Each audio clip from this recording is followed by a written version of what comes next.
Почитувани гледачи, добро вечер. 17:10 ново издание на емисијата Ваш термин. И денес, впрочем, како и секоја емисија, сме тука за вас да ве информираме за сите оние состојби кои што се поврзани со вашето здравје. Денес одлучивме да говориме за депресијата, меѓутоа од еден друг аспект, а со мене веќе во студиото е доктор Жарко Костич, кој што е мотивацијски говорник и тренер за личен развој. Значи, тој ќе ви даде многу корисни совети во однос на тоа ако веќе имате депресија, како полека да работите на себе за да се извлечете од таа состојба, а ако имате предиспозиции или ако сметате дека треба да се заштитите на некој начин од сите оние луѓе кои што ве опкружуваат за да не настане пак состојба на депресија, исто така ќе ви укаже како да се одбраните од сите оние негативности кои што не опкружуваат во секојдневниот живот. Меѓутоа, пред да го започнеме разговорот, ќе пуштиме еден прилог кој што е подготвен на тема депресија, колку да се информирате чисто за каква состојба станува збор. Секој петти човек има симптоми на депресија. Ова го покажува светската статистика која според психијатрите важи и за Македонија. Според евиденцијата, оваа болест во нашата земја е позастапена кај женската популација. Намален апетит, проблеми со спиењето, главоболки, незаинтересираност и непочитување на самиот себе си се само дел од симптомите утврдени кај овие лица. Во европски рамки годишно дури 128.000 лица со депресивни нарушувања извршуваат самоубиство. За психијатрите депресијата е болест која се лекува и е втора причина за инвалидитет во светот. Депресијата не е привремено чувство на стрес, ниту слабост на карактерот. Таа е опасна болест која квалитетот на животот може значително да го уназади доколку не се лечи навреме. 2/3 од лицата со депресија не бараат нужна помош, не одат кај психолог. Депресијата е отплика 2 пати почеста кај жените одошто кај мажите. Шансите дека ќе добиете депресија се поголеми ако имате некого во блиско сродство со диагноза на депресија. Над 90% од лицата кои извршиле самоубиство имале некое ментално пореметување. Депресијата станува се почеста меѓу младите генерации. Дури 450 милиони луѓе во светот боледуваат од депресија, а 2,3% од самоубиства ги извршуваат лица кои се наоѓаат во тешка депресија. Нерасположение кое трае со недели и месеци, неможност од одење на работа и вршење на основни дневни активности, недостиг од сон, повремен или постојан страв. Според податоците на Светската здравствена организација, до 2020 година депресијата ќе стане водечка причина за смрт и оноспособеност во женската популација, а по кардиоваскуларните заболувања втора причина за смрт во севкупната популација. 80% од луѓето со клиничка депресија забележуваат подобрување на квалитетот на животот по лечењето. Да се подобри квалитетот на животот, да се внимава на менталното здравје, да се прави баланс меѓу работата и приватниот живот. А доколку се добијат вакви симптоми на депресија, веднаш да се побара здравствена помош. Еве сме повторно назад во студиото, значи да поразговараме за онаа тема за која што најавив на почетокот, пред да опуштиме прилогот, значи ќе говориме за депресијата. Со мене веќе во студиото, како што напоменав и на почетокот, е доктор Жарко Костич, кој што е мотивацијски говорник и тренер за личен развој. Жаре да ти посакам добре дојде и ми е драго што си повторно во ваш термин во оваа емисија за да на некој начин од еден друг аспект да ги информираме нашите гледачи за депресијата која што навистина е како многу застапена кај и како и кај нашата популација, така и во светот. Благодарам за поканата, секогаш убаво се чувствувам во ова студио и мислам дека ќе дадеме некои интересни точки на гледиште во врска со оваа тема. Не си невропсихијатар, не си психолог, меѓутоа сепак си доктор. Општ лекар, точно, завршив општа медицина, но искрено работам, никогаш немам ставено бел мантил на мене. Така? Поради тоа што во трета година на медицинскиот факултет, учејќи на темата психосоматски болести, психо е ум, сома е тело, тоа се болести кои што умот ги предизвикува во телото, говореше дека најголем број од болестите, дури има и некој податок дека над 70% од тие болести кои што се случуваат немаат потекло во телото, туку име во умот. И од тој аспект, кога завршив медицински факултет, интензивно се посветив да најдам од каде и како психата функционира, како умот функционира, зошто ни се случуваат некои работи, сватив колку е битна мотивацијата, колку е битен духот, фактички депресија на некој начин е скршување на тој дух, на тој ентузијазам, на тој елан за живот, на целите наши, на нашиот собствен универзум, што ја би го рекол, и се моето мото стана како да им помогнам на луѓето да се повторно мотивирани, како да ги најдат целта во животот, како да ја пронајдат, како да едноставно го креират тој свој универзум и на тој начин да го доживуваат животот како игра и ако има причини кои што може ги донеле до пониски емотивни состојби, како да едноставно се справат со тоа. Точно поради тоа како што и вас ви била целта, нели, за да откриете што се крие позад сето тоа психосоматско, нели, нарушување, и во контекст на денешнава тема за депресијата, па според вас зошто впрочем настанува депресијата? Добро, нема да зборам од клинички аспект или да кажеме од Можеби ова уште подобар аспект кој што поприемчив ќе биде до нашите гледачи. Па ја би рекол, имаше два цитата на Facebook кои што ми беа многу интересни, за кои што почнав да размислувам. Едниот беше, не знам и од кого е сега, се води дека е од не знам, некоја жена која што на социјалните мрежи имала врска со својот дечко, па раскинала и после тоа го постирала тоа кое што сега ќе го кажам, заборев искрено како се викаше, но идејата беше дека пред да се диагностицирате со депресија, видете дали сте обкружени прво со негативни луѓе. Так. Тоа беше едната тема за која што почнав да размислам и второто е од Ајнштајн, кој што вели дека демек да внимаваме како се дружиме или во таа релација со негативните луѓе, нашиот однос да биде внимателен поради тоа што за секое решение тие ќе ви најдат проблем. Сега кога почнав да размислувам на оваа тема, тоа е логично да донесе до некоја пониска емоционална состојба, без разлика дали е тоа разочараност, дали е тоа апатија, дали е тоа едноставно некоја летаргија каде што не можеме да преземеме акција за да се справиме со работите во животот, но и како околината влијае врз нас и врз нашиот емоционална состојба. Така да од тој аспект почнав да размислувам и дефинитивно мислам дека околината многу влијае за да дојдеме до таква состојба. Така да моето она што ќе го зборам во оваа емисија, договарајќи се на темата, ќе биде засновано на тие две работи. Ајде да видиме што е депресија, затоа што зборот депресија кога го расчлениме се состои од два збора. Де значи надоле, а пресија е да притискаш некого надоле. Ја би рекол дека тоа е многу поврзано со супресија или репресија, како и да го диагностицираме тоа. Депресијата е резултат, но пред да се случи депресијата мора да има некаква нешто што се случува во нашата околина за да не потисне надоле.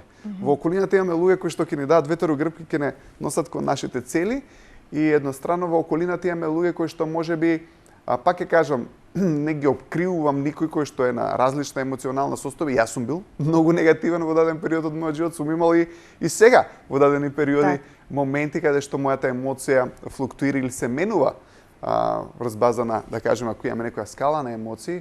Така да не мислам дека и не е целта на оваа емисија да се борат луѓето против некои луѓе кои што се негативно во нивна околина. Напротив, ќе дадам решение како и нив кои што се негативни да ги кренете по емоционалната состојба, апсолутно, затоа што се против кој што се бориме, такви ќе станеме.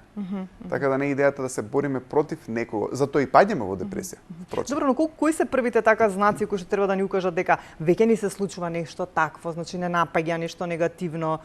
Значи што треба, вака отприлика ние знаеме, стануваме можеби нерасположени, немаме желба за ништо, не ни се излегува, не ни се оди на работа, со сила нешто правиме, можеби горе-доле се тие некои знаци, меѓу другите имаше некои други да споменеш. Ја би рекол сето тоа е вистина, но сето тоа во корен можеме да го кажеме, да го срочиме дека сме стопирани. Значи, што и да, јас сум стопиран кога имам депресија. Не ми се излага од дома, не ми се започнува нешто ново, не сум креативен, креативноста ми паѓа, моите цели се изгубени, не верувам во иднината, немам иднина. Гледате, а целата убавина на животот е дека животот сам по себе нема цел. Имаме цел да обстанеме ако јадеме, ама ние не сме тело, ние сме духовни битија. Така, ние сме даден тип на енергија која што не е само некое кое што е животинско во нас. Телото е нешто кое што го имаме, го поседуваме, но целта е повеќе духовна. Сега секој еден од нас има цели, секој еден од нас сака нешто да постигне во својот живот. Околината, ако му ги спречува тие работи, секако таа цел мора да е конструктивна. Но ако јас сум ајде да земеме пример, сум во опкружување каде што можеби имам компанија, каде што работам и давам иницијатива, сакам нешто да направам и одеднаш имаме даден тип на луѓе кои што на еден или друг начин отворено или скриено ќе те саботираат во однос на работите кои што ги правиш. Сега, тоа не делува убаво на нас, поради тоа што за да немаме депресија мораме да посегаме.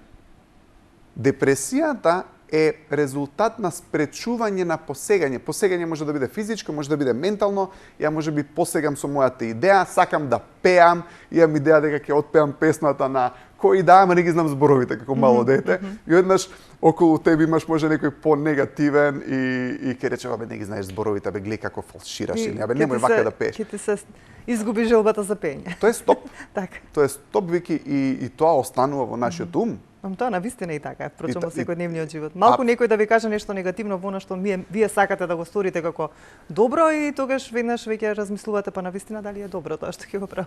Апсолутно, да, тоа ти прави несигурност. Веднаш си поставувате прашања, така. Да, зашто? Затоа што таа несигурност останува во нас. Сега ја ако имам околина која што може да најде начин како да ме коригира за тоа што не го правам. Сте виделе впрочем имаме луѓе кои што кои ќе дојдат околу тебе ти убаво, кога си со нив, едноставно ти е пријатно, чувствуваш слобода да грешиш. Така. У моментот кога имаме депресија, имаме околина која што не е толерантна за грешките наши. Така. Се плашите што ќе направите, што ќе кажете. Ама зошто? Создава притисок и апсолутно од критиката. Затоа што имаме луѓе околу нас кои што не толерираат да сгрешиме. Така. Секој од нас греши, ама ја ако немам слобода да грешам, ако не се чувствам слободно кога ќе дојдам на работа, ако дојдете во некоја околина каде што сте стегнат, каде што не сакате, премногу почнувате да размислувате.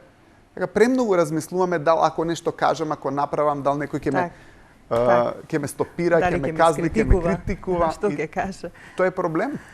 Жаре, во информациите околу депресијата се говори дека жените се посклони на депресија. Според тебе зошто е тоа така? Дали затоа што се водиме како поемотивни? Не знам. Искрено да кажам, овој податок е за мене нов. Не можам да го мислам дека или тоа не зависи од полот. Според она како што вие имате некои сознание или што сте истражувале во однос на психиката. Ја викам на луѓето вака, во нашиот живот секој си ги има своите 20%, што тоа значи. Така? Според некои статистички пресметки, некаде кај што сум читал, вели дека од 10 луѓе, 80% се баш оние кои што ќе ти дадат елан, ќе те разберат, ќе те охрабрат во сето тоа што го правиме. 20% од луѓето подлегнувајќи на своите разочарувања, стресови, загуби, разочарувања кои што на нив им се десиле. Знаете што, ако имате луѓе кои што се разочарале од неуспесите во нивниот живот, не сите, имате голем дел кој што ќе го наметнат тој страв кај другиот човек. Така. Сакајќи да го заштитат и него од неуспесите. Ајде од тој аспект да тргнем. Може тие луѓе кои што негативно влијат врз нас тргаат од идеја дека ни помагаат. Не знаејќи ни тие како животот функционира. Предупредувајќи не да на и нас не се случи нешто апсолутно. Или имате од околина некој што е перфекциониста и не знам, имате родител некој кој што детето ќе дојде дома и ќе рече 5 минус донесов. Зошто минусот? Па може ли еднаш бе да ми израдуваш со 5? Така. А комшијата 5 донел. Но разбирате, и сега тоа е на некој начин стоп. Така. Значи не треба и да се критикува толку во однос на кога стана збор и за децата воопшто и за кога стана збор за комуникацијата и со другите луѓе, без разлика за што станува збор, дали станува збор за некој разговор во однос на работа, во однос на љубовни проблеми, во однос на здравствени проблеми и така натаму, секогаш треба да се дава позитивна мисла и позитивен совет за тоа како понатаму да течат работите. Тоа би делувало многу подобро, претпоставам. Апсолутно. И сега кога ќе видиме 20% од луѓето околу нас во една фирма, тоа викам, имате кој работам со компанија, имате 20, 30, 40% од луѓе кои што ја влечат фирмата на грб, од 10 луѓе. Тројца се тие што ја влечат работата. Имате 3-4 кои дојат таму не меѓа многу. Допринесуваат, ама не многу. И имате 20-тројца кои што се стопери. Сега тие влијаат на другиот дел, од колку пати сме биле не се голем дел луѓе кои што мислам дека на некој начин пак потсвесно прават стоп. Дури и за тие има објаснување зашто се така. И апел пак ќе кажам, значи немојте да им се лутите на тие, едноставно разберете ги, спасот и слободата од негативност е да разбереме зашто другите се негативни, ние се бориме против нив. А зошто се негативни тие луѓе што се негативни? Поради тоа што некогаш тонот, самата емоција во која што луѓето се наоѓаат. Ајде да видиме ако збориме за емоции. Многу ги сакаме емоциите, ентузијазам, што е ентузијазам е невоздржаност, ентузијазмот иде напред. Децата, ако видите помалите, колку се креативни, колку сакаат иднина, колку сакаат цели. Животот ни дава удари, ни дава шамари, што би рекол, ни дава разочарување. И тоа се снима во нашата подсвест. Сега тоа не прави у даден момент ако ни се случиле многу негативни работи, а како старееме, животот носи повеќе таково бреме и такви проблеми. И да станеме и попесимисти. Да, затоа што тие вики негативни работи крадат дел од нашата позитивност.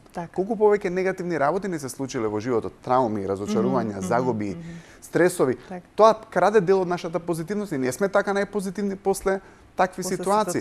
Тоа е причина исто и за некоја депресивна состојба, но исто така и причина зашто луѓето стануваат негативни. И одеднаш ќе разговараш со родителите, ако не ги разбереш, а треба да ги разбереме, па немој ти тоа да правиш, па гледај сега каква е состојбава, ај немој сега да сонуваш, не ова место кај што тоа можеш да го направиш, па ти у Македонија ли си кај си? И сето тоа, ако го видиш врз точката на гледаш од нивните очи, има логичност поради тоа што на нив нешто им се случило, ама не на нас. Од предпазливост го наметнуваат и на другите. И тоа е предизвикува стоп, и тоа предизвикува разочарување, и тоа предизвикува затоа што емоциите се пренесуваат. Ако јас цело време сум со некој човек кој што е во страв и ми збори колку сметките се неплатени, колку вака ќе се деси, пази ова да не се разболиш, пази ова да направиш, пази. И еднаш тоа влага во мојот ум. Ти сакал или не можеш умот да го прекинеш да не снима тоа што се случува. Сите тие работи околу тебе што се случуваат, ние ги примаме и тоа после тоа влие врз нашата емотивна состојба, дефинитивно. Колку инвалидизациите од околината се отворени, а колку пак се скриени? Да, ова е нешто за кое што сакам да зборам. Имаме работи каде што ако му даеме потврда на некој човек, колку ретко добиваме потврда, има толку многу убави работи на кои што можеме да им даеме потврда, ама повторно е поврзано со дал сме негативен или дал сме позитивен. Негативниве луѓе ќе ми речат јас сум многу реален. Така. И е. Така. Затоа што претежно е. Од неговата точка на гледиште негативно е. Веднаш во полошата насока ќе го даде одговорот. Тоа го гледа. Полошиот исход, така. Да. Ако сме апатични, ако сме во страв, што гледаме? Стравот што гледа? Стравот цело време гледа што може да се деси. Ентузијазмот, повисоките емоции не гледа што може да се деси. Што убаво може да се деси. Што убаво ќе се случи. Ако земете песимизмот како збор, песимизам доаѓа од латински песимум, значи најлошо. Оптимум значи најдобро, оптимизам. Според емоцијата гледаме. Ако сме со високи емоции, гледаме убавина, слобода, можност, потенцијал, креативност. Ако сме убавата страна. Да, ако сме апатија, ако сме огорченост. Што значи огорченост? Он до толку нешто се разочарал сега. И во даден момент ти си со него и ти знаеш дека нешто ти си сгрешил, не знаеш што си сгрешил, ама ако имаш околу тебе човек што ти е огорчен, што ти е лут, што ти е антагонистичен, ти имаш чувство дека ти си не си најдобро, не даваш убава, не ги правиш луѓето среќни околу тебе, него напротив имаш чувство дека грешиш. Тоа е инвалидизација. Ако на човекот му дадеме потврда за убавите работи, убавото ќе расте. Ако му дадеме потврда и критика, негативното ќе расте. Правилото е на што ќе даете внимание, тоа ќе се зголеми. Ако даете внимание на доброто, повеќе добро ќе има. Се луѓе викаат, ама ти си премногу оптимистичен поради тоа што објективно не ги гледам работите. Ја објективно се гледам од мојата точка на гледиште според мојата емоција. Ама имате луѓе кои што ќе речат јас стварно сум реална во критиките и го кажувам тоа што е заслужено да се каже и управо се затоа што они тоа го гледат. Сега, додека ми го говориш ова, размислувам вака и сите оние луѓе кои што се успешни и кои што станале нешто во животот. Претпоставам дека размислувале токму во контекст на сето тоа што ќе се случи во позитивна насока, инаку не би биле храбри за да преземат некои чекори, па за да ги постигнат тие цели. И од тука би сакала и ова прашање, значи дали се тоа влијае понатаму во текот на нашиот живот, на нашите цели, на нашата иднина каква ќе ни биде. Дали сите наши размислувања во контекст на дали е позитивно или негативно не условува да постигнеме нешто или да останеме доле. Точно. Ако имаме околина која што едноставно е креативна, која што е конструктивна, која што ни дава поддршка, затоа што животот е ризик. Јас се што правам не значи дека ќе успеам. Така, едноставно... Меѓутоа, ако се обидеш, да, може би ќе успеш. Храброста... Ако не се обидеш, никош нема да знаеш. Точно, во пониските состојби во депресијата, храброста се губи. Храброста така. Чекорот пресудна да почнеме нешто. Храброста е поврзана со почетокот. Така. Сега, во даден момент сакаме да рипнеме од падобран или сакаме да започнеме нова врска покрај 3 неуспешни претходни врски, треба да имаме храброст да почнеме. Затоа што стравот ќе ни вика не иди напред. Секој од нас го има тој страв. Дало е од околината, дало е од моите неуспеси, ја имам страв во себе, но храброста е таа која што треба да доминира во даден момент, затоа што ако не го започнете, гледате, у депресија кога сме у негативните мисли, не веруваме дека ќе испадне добро. И таа верба мора да ја вратиме. Таа храброст мораме да ја вратиме, затоа што животот е игра. И во таа игра може да победиме, може да изгубиме. Ама најголем пораз е што не играме воопшто. Знаете, у депресија луѓето не ќе да играат. Они се откажуваат од играта. Поради тоа што имаме идеи, имаме мисли негативни дека не е ни битно више. Едноставно не вреди. Едноставно толку сме разочарани, толку сме песимисти во сето тоа што не сакаме ни да се обидеме. Не сакаме да го направиме првиот чекор да го промениме животот. За да промениме нешто, прво нешто е мора да не се сложиме со околината која што ни кажува колку не можеме. Имам ја една работа за која што секогаш збораме, моќта на несогласувањето. Ако јас се сложам со сите стопови и негативности во мојот живот, нема да го достигнам тоа што го сакам. За да имаме нешто што е убаво и што целиме и што го сакаме, мораме да не се сложиме, да не се согласиме со стоповите, негативноста, неможењето, наметнување на негативни. Колку пак имаме цели кои што ни ги наметнала околината кои што не се наши. Секојаш околината знае најдобро за нас. Но колку е битно да имаме околина, родители, фамилија, пријатели кои што веруваат во нас и кои што ќе ти укажат ако грешиш на еден убав начин, затоа што секојаш има добрите луѓе околу нас знаат како да ни придат и знаат како да не ни изнервираат. Имате други луѓе кои што едноставно имаат игра со своите блиски и целта е кога ќе видите во фамилиите играта која што ниските емоции е играта како да те изнервирам.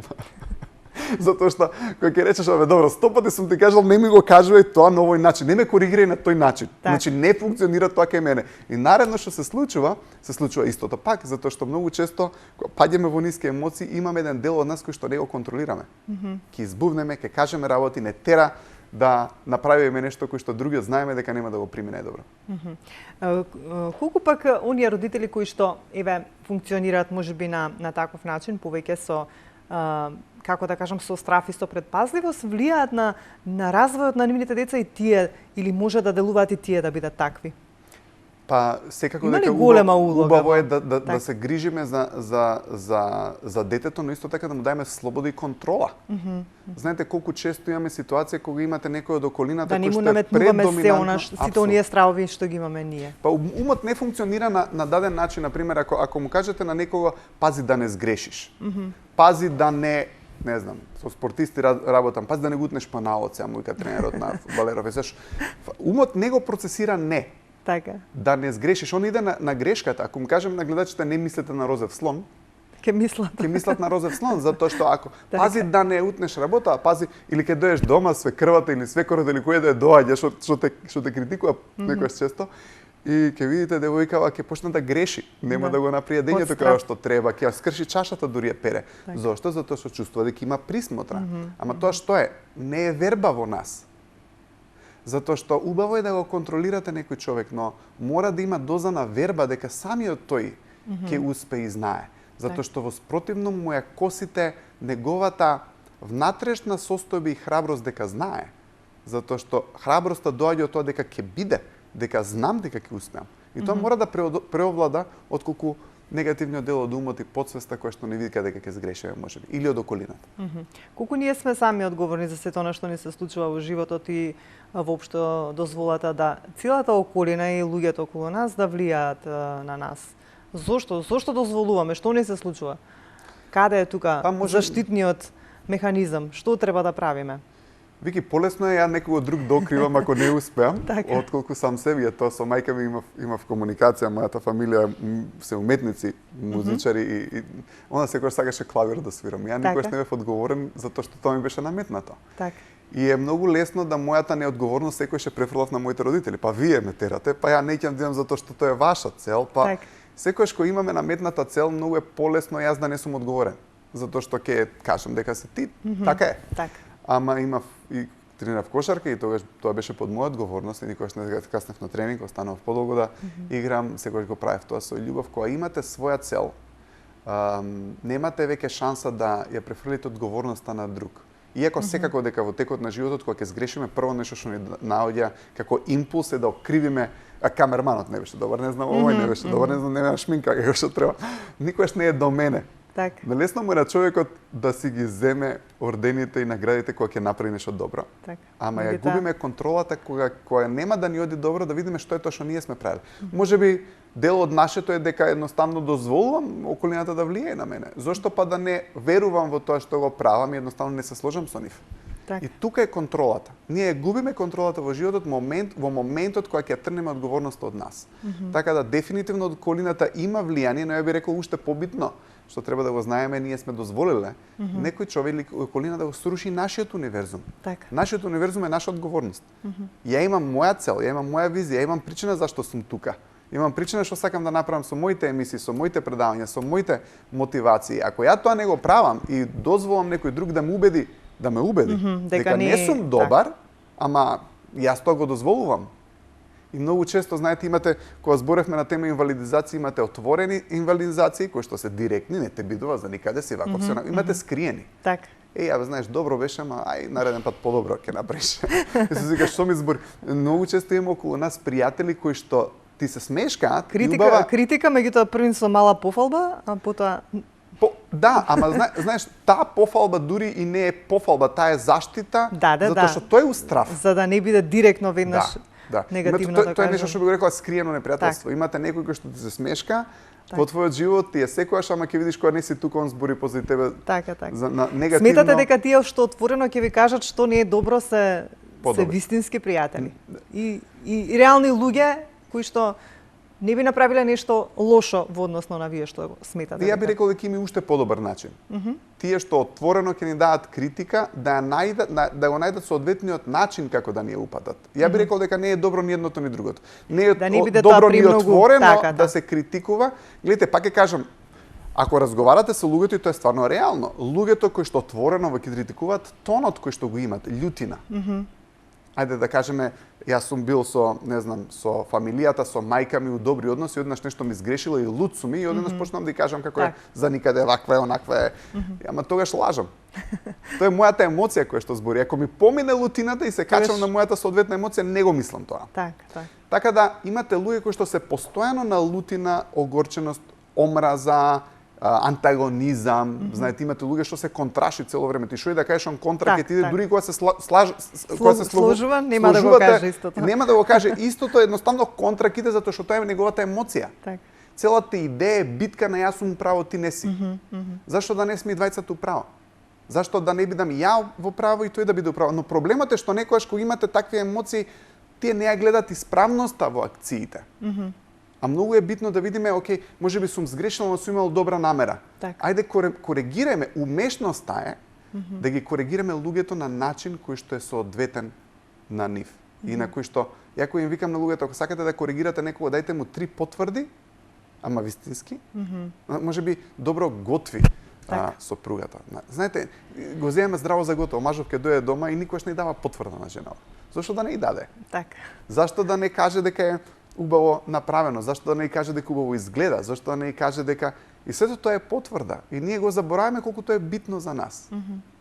Затоа што живееме за таа потврда, ние креираме ефекти за околината за да им направиме да биде убаво. Сега ако тоа никој не го приметува, а приметува све лошо, секако дека ние нема се чувствуваме убаво.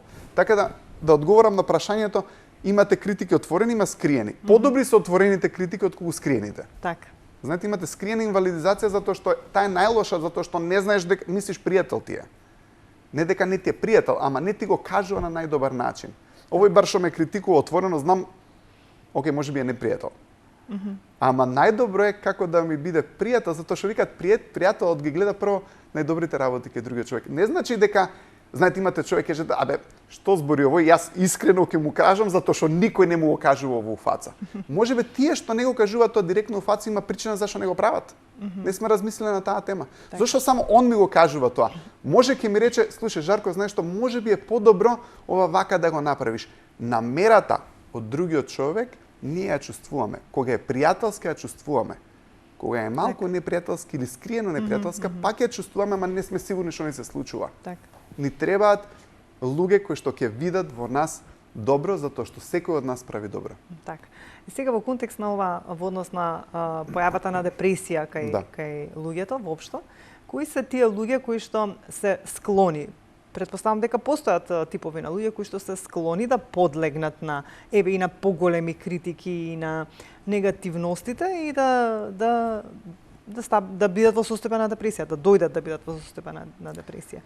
Ова е чисто моje мислење. Значи не е поврзано со научни факти, не е поврзано психолошки, психијатриски, чисто од моето искуство, од животот кој што сум го видел. Мислам дека луѓето кои што се сензитивни, кои што се многу добри, кои што се креативни, кои што едноставно сакаат да искрираат добро, но во даден момент, знаете, секој човек е добар за мене. Но во даден момент, кога имаме дадена околина, пак ќе кажам, тоа се мал број на луѓе. Некогаш не знаеме како да се спротивставиме. И знаете, во духовната ДНК на некој човек не е да биде лош, да биде антагонистичен, да. Некои луѓе се такви. Знаете, имате луѓе кои што сакаат строгост, кои што он мисли дека со таа емоција ќе успее и успеваат. Знаете, поради тоа што ги контролираат другите, на некој начин ги контролираат на тој начин што ги стават во страф искрено. Но мислам дека секој еден човек кој што не сака да влезе у конфликт, кој што се повинува на околина која што можеби е малку подоминантна, идејата за жал негативните игри е кој ќе доминира во целата ситуација, а не треба да е тоа. Како сите да успееме. Во дадената околина имате луѓе кои што секогаш сакаат да се над вас. И сите други да се под нив. И на еден или друг начин ќе дојде до таа позиција, но не е тоа идејата. Идејата со тие луѓе како да се справите е да го да успеете. Гледате, затоа што ако имате некој човек кој што нема своји цели и можеби загубил работи во животот и единствената игра у наводници, пак ќе кажам негативна игра, е како другите да ги коригира и да им каже колку он знае све, другите ништо не знаат. Од искуство да ги советува. Да ги советува од искуство. У тој момент вие почнувате да влагате у една игра каде што си ги напуштате своите цели. Не му докажувајте на тој човек дека он не е управо. Тоа е проблемот. И тука почнуваме да влагаме у депресија. Во моментот кога јас сакам да покажам на околината дека јас сум управо, дека они тоа што ме стопираат не се управо, сватете ги дека они имаат своји причини да мислат дека не се управо, ама ние имаме своја одговорност да наметнеме нашата реалност и цел на нашиот. Значи да не дозволиме да ни влијаат негативно во било која одлука, сепак да се слушаме самите себе си, во она што ние сме го поставиле како цел. Така е, Вики, во мојот живот ја знаеш, кога почнав ова да го работам пред многу години. И не дека сум имал секогаш поддршка. Но ја кога ќе успеам на крај, дури тие што не ме поддржувале, ги имало многу, на крај ќе речат знаев дека ќе успеа. Секогаш го поддржував. Знаете, дури тие луѓе веќе немаат игра со мене. Ја не сум им веќе игра затоа што сум успеал. Начинот да не им бидете игра на некој кој што е можеби негативен е да успеете. Ама тоа бара твоја посветеност, твоја верба во тебе, верба во твоите цели, упорност, едноставно да знаеме дека тоа што го правиме е конструктивно, убаво и едноставно да имаме начин како да обстанеме и на тој начин. Ако е мојата цел таа која што ја сакам, треба да преземеме одговорност за нашите финансии, за нашата цел, за се она кое што јас го сакам. И во тој момент кога ќе успееме, другите луѓе кои што не верувале во нас едноставно ќе се свртат и ќе речат знаев. Ќе успее. И сега кога стана збор за психата, нели, и за ваквите состојби на психичките, како да кажам, влијанија од во текот на животот, од надворешноста, од луѓето и така натаму, секогаш, нели, се знае, треба да се појде на невропсихијатар, на психолог да се разговара, меѓутоа, кога говориме цело време, додека вие ги кажувате овие работи, и еден позитивен разговор со позитивна личност многу значи во решавањето на вакви проблеми. Те почитувам многу како личност, бидејќи и навистина од секогаш сум те сметала за еден од најпозитивните личности што сум ги запознала во мојот живот. И би сакала вака како за крај два совета да поделиме, односно ти да поделиш, за оние кои што веќе чувствуваат дека се во некоја депресија, како да постапат, што да прават. Впрочем, цело време го потенцираме тоа, меѓутоа уште еднаш, и за сите оние кои што нели не сме, меѓутоа како пак да се заштитиме за никогаш да не дозволиме да ни се случи тоа. Ја прво што ја би направил, ја тоа што ја го правам. Ја пренеси го твоето искуство. Ја ќе кажам што ја правам кога во даден момент мене. И немојте да мислите дека сум ја секогаш најпозитивен и најмотивиран, затоа што ја имам своји цели, кога ќе имам препреки, ми се спушта емоцијата, сум демотивиран, но во даден момент барем знам како да излезам од тоа набрзо. Океј, ако имам прво мотивацијата е поврзана со цел. Тоа мораме да го сватиме. Целта која ќе поставиме секогаш ќе имаме препреки. Тоа е факт, тоа е да не се откажуваме. Да. Но мојот универзум ја го креирам. Имаме наш универзум, тоа е ментален, духовен универзум, имаме физички универзум. Така. Депресијата е момент кога го губиме нашиот универзум. Ние сме во физичкиот, дури не сме ни таму. Во депресија сме во нашата негативна свест, негативниот подсвесен ум, кој што ни кажува негативни работи. Прво треба да излеземе од таму да дојдеме тука. И ја што правам е едноставно правам прошетки, не многу гледам да мислам. Поради тоа што кога сме разочарани во страв, прво нешто што ни доаѓа е таа подсвест ни наметнува негативни работи кои што можат, што не се реални. Не се реални. Има една интересна работа, вика грижата секогаш функционира затоа што се грижите 99% нема да ви се деси. Демек функционира. Така да мислам дека не треба да се грижиме затоа што нема да ни се деси. Тоа за кое што сме загрижени затоа што е нереално. Но прво нешто што сакаме, ја гледам околината и сакам да бидам во сегашноста. Значи да не бидам во минатото. И после тоа работам на моите цели. Кои цели не сум успеал да ги постигнам. И си ги запишувам на лист хартија. Океј, сакав да го направам тоа. Сакав да направам предавање ваму. Сакав да направам. Океј, зошто не отиде? Обично ми доаѓаат оправданија. Немојте оправданијата.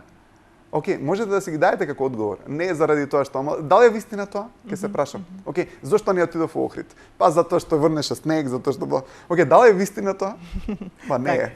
Си поставам прашање, ама не сам со себе, него едноставно ќе ги напишам на лист хартија. После тоа ќе сватам во тој процес дека можеби не сум бил доволно храбар.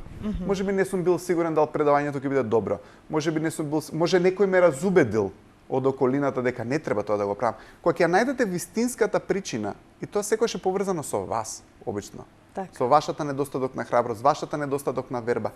Обично стануваме повисоко со емоциите, но секогаш гледам да го искривам мојот универзум, затоа што ние сме причина во животот само кога имаме наш универзум, кога ги следиме нашите цели. Кога ќе го изгубиме тоа, губиме се што е духовно, добро, позитивно и високо со емоциите.